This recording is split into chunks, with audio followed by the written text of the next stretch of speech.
Propose nomination accept అయిపోయింది.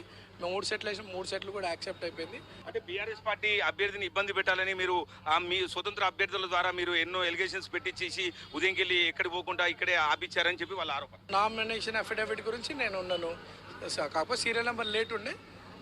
దాదాపు 200 మంది వేసినారు. అందరినీ కూడా నవీన్ యాదవ్ ఏమైనా వేపిస్తాడా? ఎవరు ఇంట్రెస్ట్తో వాళ్ళు వస్తారు, నామినేషన్లు వేసుకున్నారు. సో సీరియల్ నెంబర్ అందరు లేట్ అవడంతో అన్ని పార్టీల వాళ్ళు ఇండిపెండెంట్ క్యాండిడేట్స్ కూడా నాకు తెలిసి నైట్ టైం మార్నింగ్ కూడా అవుతుండొచ్చు ఇవన్నీ స్క్రూటినీ కావడానికి. నేను ఎవరి మీద అబ్జెక్షన్స్గా ఎవరిని ఇబ్బంది పెట్టాలనే ఆలోచన మాకు లేదు. ఇప్పుడు సోషల్ మీడియాలో బీఆర్ఎస్ పార్టీ అభ్యర్థికి సంబంధించి తిరుగుతూ ఉంది, అదంతా కూడా కాంగ్రెస్ పార్టీ వాళ్ళే చేయిస్తున్నారని మా ఆరోపణ. వాళ్ళ ఫ్యామిలీ ఇష్యూస్ ఏమైనా ఉంటూ ఉండొచ్చు, మాకేం సంబంధం, అవి కాంగ్రెస్ పార్టీకి ఏం సంబంధం? అవన్నీ ఫాల్స్ ఎలిగేషన్స్. వాళ్ళు ఎలక్షన్ వచ్చి పోటీ చేయమనాలి, కానీ అవన్నీ మాకు సంబంధం లేని విషయాలు. ఊరికే బ్యాడ్ ప్రొపగండా చేస్తున్నారు. ఇన్ఫ్యాక్ట్ వాళ్ళే ఫేక్ న్యూసెస్ బాగా వైరల్ చేస్తున్నారు.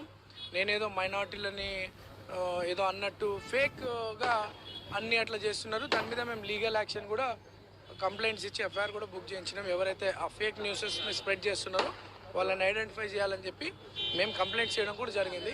అది బీఆర్ఎస్ పని, సోషల్ మీడియాలో బ్యాడ్ ప్రొపగండా చేసుకోవడం. కాంగ్రెస్కి అవసరం లేదు. కాంగ్రెస్ అభివృద్ధి లక్ష్యంగా పబ్లిక్లోకి వెళ్తుంది. అంటే కాదు, జూబ్లీస్ ఉప ఎన్నికలకు సంబంధించి కాంగ్రెస్ పార్టీ అభ్యర్థిగా మీ నామినేషన్ రిజెక్ట్ చేయించే విషయంలో బీఆర్ఎస్ పార్టీ వాళ్ళ నామినేషన్ రిజెక్ట్ చేయించే విషయంలో మీరు పోటాపోటీగా పడ్డట్టు తెలుస్తుంది ఏంటి? నేను ఎవరి మీద అబ్జెక్షన్స్ పెట్టలేదు, నాకు అవసరం లేదు కూడా. ఫీల్డ్లో పోటీ చూసుకుంటాం అనుకుంటాం. నేనైతే ఎవరి మీద అబ్జెక్షన్ పెట్టలేదు. వేరే ఎవరో పెట్టినారు వాళ్ళ మీద అబ్జెక్షన్, ఏదో ప్రాపర్టీస్ చూపించలేదని చెప్పి బాగానే ఆర్గ్యుమెంట్స్ అయినాయి. బట్ వాళ్ళు ఏమైనా లీగల్గా చూసుకుంటారేమో. బట్ నేను మాత్రం ఎవరి మీద పెట్టలేదు. ఫైనల్గా ఎవరి మధ్య పోటీ ఉంటుంది? ఎవరి మధ్య పోట్లేదు. ఈరోజు ప్రజలు, జూబ్లీహిల్స్ కాన్స్టిట్యున్సీ ప్రజలందరూ కూడా కాంగ్రెస్ ప్రభుత్వంపై, రేవంత్ అన్న ప్రజాపాలనపై ఒక బలమైన నమ్మకం ఏర్పడ్డది. మా జూబ్లీహిల్స్లో అభివృద్ధి కార్యక్రమాలతో పాటు అనేక సంక్షేమ పథకాలు కూడా అర్హులైనటువంటి వారికి అందరికీ అందుతున్నాయి. ఈరోజు జనాలు హ్యాపీగా ఉన్నారు. అధికారంలో కాంగ్రెస్ ఉంది. నవీన్ యాదవ్ స్థానికుడు, మన కష్ట సుఖాల్లో నిలబడేటోడని ఒక నమ్మకం ఉంది. రేవంత్ అన్న పరిపాలనపై నమ్మకం ఉంది.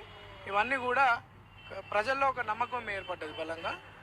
ప్రజలే ఈరోజు కాంగ్రెస్ పార్టీని అత్యధిక మెజార్టీతో జూబ్లీహిల్స్ కాన్స్టిట్యూన్సీలో గెలిపించారు.